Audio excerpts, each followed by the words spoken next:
Aimables téléspectateurs, de partout vous allez nous suivre à cette chaîne UDPS, c'est l'île Poste Lubumbashi. Nous avons le plaisir de parler aujourd'hui pour ce qui concerne le tribalisme. Tribalisme, lelo ezali ko battre record na kati mboka na biso.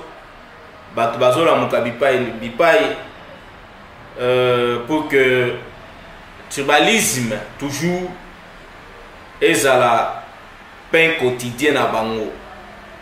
Yango tozali kobenga ba peuple congolais nyonso tous sangana autour du président de la République, Excellence Antoine Tshisekedi Tshilombo, pour aider Toto Ngamboka.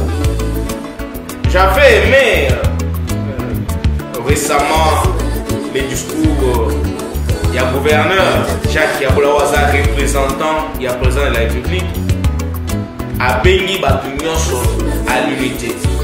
C'est dans l'unité que nous allons construire notre pays, République démocratique du Congo. C'est ce que nous avons la division, la trouble. Eh bien, il y a un groupe de jeunes chrétiens, bien entendu, qui ont fait un chant. Chant de la unité. Il y a un groupe canabiso. Basali pour condamner le tribalisme. Pour la condamner le tribalisme. Et comme Mabiso, la construction pour Mabiso est cassée. Mabiso n'a pas de division. Aux Arabes, je voudrais que vous puissiez écouter ces chants ensemble.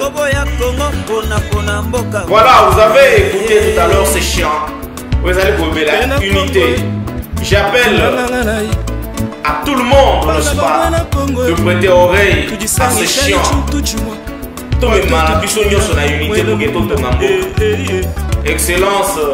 Abdul Kalombo qui est le président de la cellule Poste, Yoka Nzembo Benza. Soutenons ce frère au Bassali Nzembo pour appeler tout le monde à l'unité. Pas d'éviter, honorable rapporteur de l'Assemblée provinciale, honorable Thomas Lupata, Nzembo Yango, soutenez ce jeune, honorable Jacques Yaboula, le gouverneur de la province de Katanga, soutenons ces jeunes afin que Bakende Neboso, Nzembo Bassali, Bazali pour interpeller conscience à votre peuple congolais. Voilà, merci beaucoup de partout d'aller nous suivre. Et on va se retrouver dans peu de temps avec un nouveau. Nous sommes déjà avancés, nous n'avons pas besoin de repenser sur ce qui est passé, car le passé est déjà passé. Tosimana maboko tokende liboso.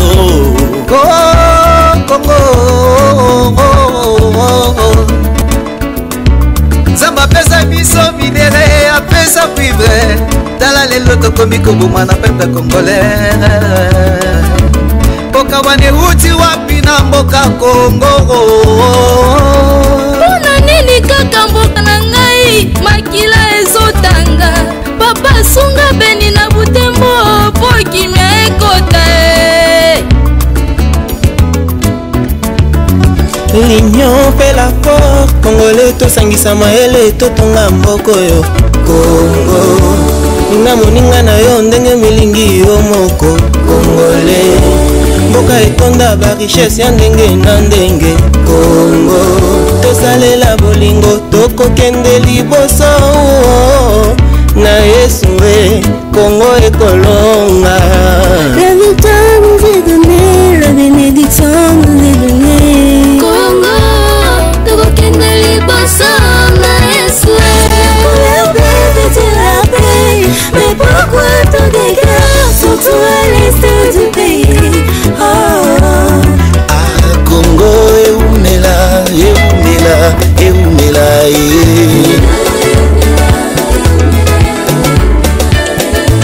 Congo na biso kotika la makasi ekokoba na nguya